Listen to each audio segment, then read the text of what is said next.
દિગ્ગજ ભજનીક હેમંત ચૌહાણે ઉત્તરાયણ પર્વની ઉજવણી કરી હતી। ગુજરાત ફર્સ્ટ સાથે હેમંત ચૌહાણે ખાસ વાતચીત કરી હતી।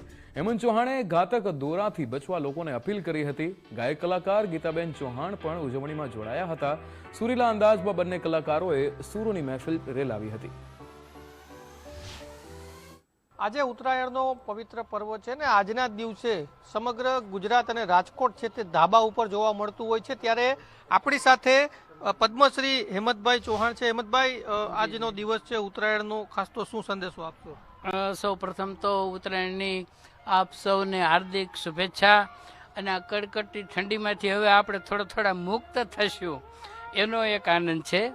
અને પતંગનો મહિમા તો વર્ષોથી ચાલ્યો આવતો। અમે પણ નાના હતા ત્યારે પતંગ તૈયાર ન લેતા, હાથે બનાવતા, વાંસના ઓલા લઈને છાપાને કાગળ લઈને બનાવતા, અને એ નિર્દોષ આનંદ હતો। અત્યારે તો આ બધા ઘાતકી દોરા ને એવું બધું આવ્યું છે, એટલે એને લઈને પક્ષીઓ ખૂબ મરે છે। પછી માણસોને ગળામાં ક્યારેક લાગી જાય છે, ક્યારેક કોઈ છોકરાઓ ઢાબા ઉપરથી પડી જતા હોય છે। એટલે આ બધી સાવચેતી રાખવાની જરૂર છે। આપણે એટલો બધો આનંદમાં એટલા તરબોળ ન થઈ જાય કે પછી બીજાનો ખ્યાલ ન રાખવો। આપણે છોકરાઓનું ધ્યાન રાખવું જોઈએ, પક્ષીઓનું પણ ધ્યાન રાખવું જોઈએ। અને આવા જે ઘાતકમાં ઘાતક દોરાઓ, જે તલવાર જેવા, જો ખરેખર અડી ગયો તો ડોકમાં બેસી જાય એવા સામાન્ય દોરાથી પણ ચાલે, પતંગ તો ઉડે।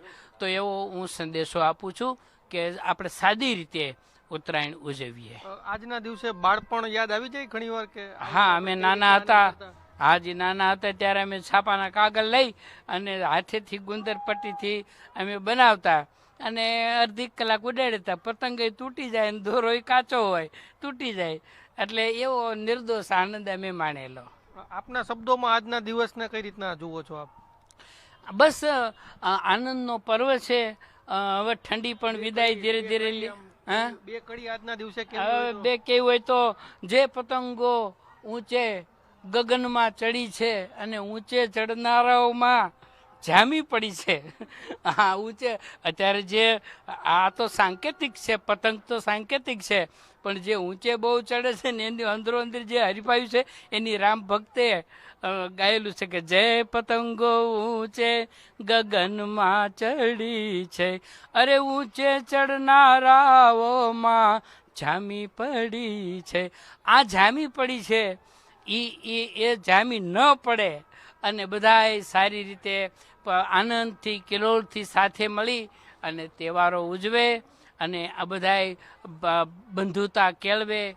જે ન બોલતા હોય એ બોલવા માંડે, એકબીજાને આ બાજુમાં ઢાબુ હોય પણ બોલતા ન હોય, પણ હામ પતંગ આવી જાય ત્યારે વળી ક્યારેક હસી લે, તો એવી રીતે હસે, બોલે, આનંદ કિલોલ કરે અને ભેગા જમે। આ તહેવારનું માતમ છે। ખૂબ જ સારા શબ્દોમાં હેમંતભાઈએ કહ્યું કે ચાઇનીઝ જે દોરાઓ છે તેનાથી બચવું જોઈએ। બેન, આપ કઈ રીતના કહેશો આજના દિવસને? બસ ઉત્સાહનો એક પર્વ છે, બધાની સાથે મળીને ઉજવવાનો આ પર્વ છે। ખાલી ચાઇનીઝ દોરાની વાત કરીએ તો એના સિવાય આપણે જો સાદા દોરાનો ઉપયોગ કરીને પતંગનો ઉત્સવ છે એ સારી રીતે માણી શકીએ કે જેનાથી આપણા ઉત્સાહમાં પણ કંઈ ઓછપ ન આવે ને સાથે સાથે આપણે ભરપૂર આનંદ પણ માણી શકીએ। આજના દિવસે શબ્દોની અંદર, સૂરની અંદર આજના દિવસને યાદ કરવો હોય તો કઈ રીતના કરશો? ફિરકી છે હાથમાં, દોરો લહેરાય છે, ઉડે ઉડે આભમાં પતંગ, ઉત્તરાયણ અલબેલી।